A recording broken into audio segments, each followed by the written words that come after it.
रहते चुनाव तो करना पड़ेगा। और हमेशा ये बात प्रस्तापित हुई है बरसों के अनुभव से पूरे दुनिया में कि जब भी पीपल्स गवर्नमेंट आती है, लोगों की, जनता की सरकारें आती है, तब शांति बहाल होने का चांस ज्यादा रहता है। जब भी मिलिट्री या सिक्योरिटी फोर्स अकेले से करने से उसकी मदद डिक्टेटोरियल स्टेप अगर लेंगे आप, तो मुझे लगता है कितना कर पा रहे हैं ये अनुभव हम सबको हो रहा है। और 2014 से आज की ये जो स्थिति हुई है, मुझे लगता है कि हमारे प्रधानमंत्री, हमारे होम मिनिस्टर, हमारे डिफेंस मिनिस्टर, जब चुनाव था तो एक कॉन्स्टिट्यूंसी में प्रधानमंत्री, होम मिनिस्टर, डिफेंस मिनिस्टर सब आ गए। अब एलजी का रूल बन गया। अब उन्होंने स्टेटहुड को खत्म करने के बाद एलजी का रूल जब चल रहा है, तो ये नॉर्मलसी लाने, चुनाव आएंगे तो शायद आ सकते हैं।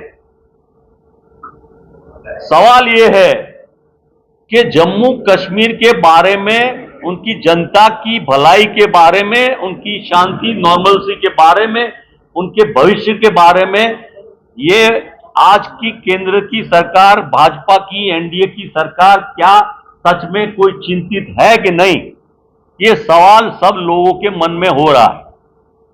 और सबसे बड़ी चिंता हमारी ये जो जवान मारे गए, पिलग्रिमेज मारे गए, हमारा वीडीजी मारा गया, ये सब, और हमारे जवान आखिर में उनका कर्तव्य, उनकी ड्यूटी ये जम्मू कश्मीर और देश की जनता की सिक्योरिटी है, उनकी जान बचाना है, बॉर्डर सुरक्षित रखना है। तो अंत में तो ये जनता की लड़ाई है कि हम जनता को बचा पाते हैं कि नहीं।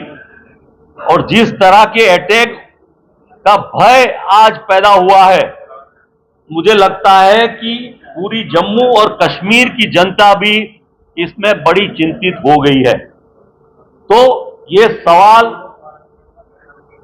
टेररिस्ट एक्टिविटी से अल्टीमेटली जनता की भलाई का है।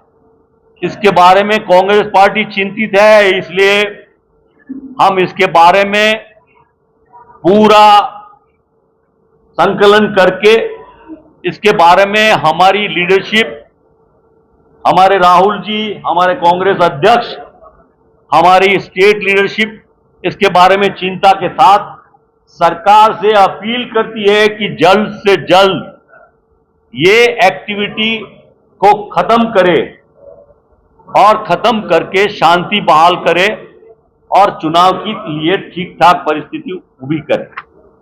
अब दूसरा जो इश्यू है, ये इश्यू है कि सरकार ने जम्मू कश्मीर रीऑर्गेनाइजेशन एक्ट के द्वारा हालात ऐसे कर दिए हैं